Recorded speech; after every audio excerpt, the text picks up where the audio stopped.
what are the requirements? Paano yung requirements nito? Let's say for example, ang isa pa lang ang nag-open. Kung ikaw ay nasa malayong lugar, wala ka dito sa Quezon City, and you want to take that course online, ito ba'y pinapayagan ng TESDA? Baka pwede natin klaruhin, Director, at doon sa mga kababayan natin na nasa malalayong lugar, magkaroon po sila ng information. Director Seed, Seed, thank you. Yes, Ma'am Annie, sa ngayon po, tinitingnan po ng ating e-TESDA na gumagawa po ng TESDA online programs, the possibility of developing po ng programang ito as part of the TESDA online program. Tinitingnan pa po yun, sa ngayon, inaayos pa po nila kasi gagawa, if ever po na i-upload to, magiging TESDA online program siya later on, may mga gagawin pong videos and modules and many more na mga requirements. So, hindi ko siya agad-agad ma-upload. So, pero it's a possibility po. Okay, what are the requirements, Director? Okay. Opo, what are the requirements? Tapos po, ibabalik ko kay Attorney Dot. What are the requirements para ka makapag-enroll? At may babayaran po ba dito yung ating mga kababayan na interesado? Ang sa atin pong entry requirements ay at least 18 years old.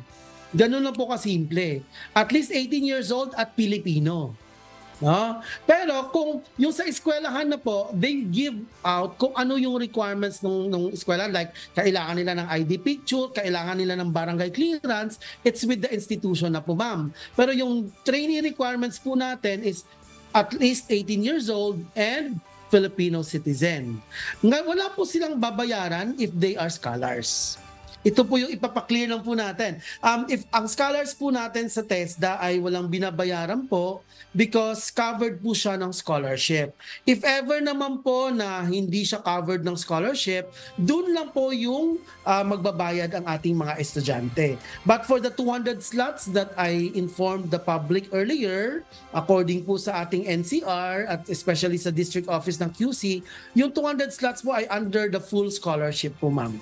Okay, thank you for that, Director. Okay, Attorney, balik sa inyo po. Thank you po. Yes, okay. Miss Annie, napakaganda talaga itong programa na to. But I'm very sure those who, most of those who want to enroll are those who are also working na o kaya nag-aaral. So definitely meron po silang ginagawa during the day. Is it possible for them to take this training at night?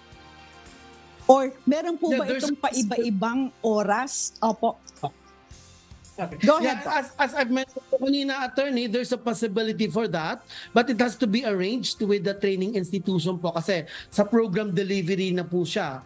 I also po na-mention kanina na tinitingnan po ng TESDA ang posibilidad na ito ay magawang isang TESDA online program later on para anytime, anywhere, pwede po siyang ma-access.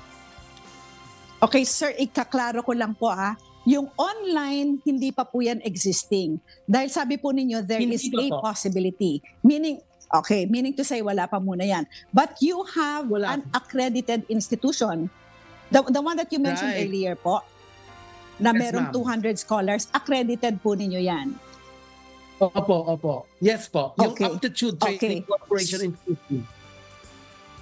Opo. So if we want to get in touch with them, do we have a contact number?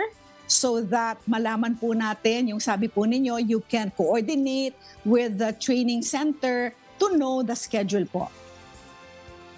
Opo, binigyan po ako nung ating director. I just don't know if I'm in the liberty of sharing this in public, yung number po nila.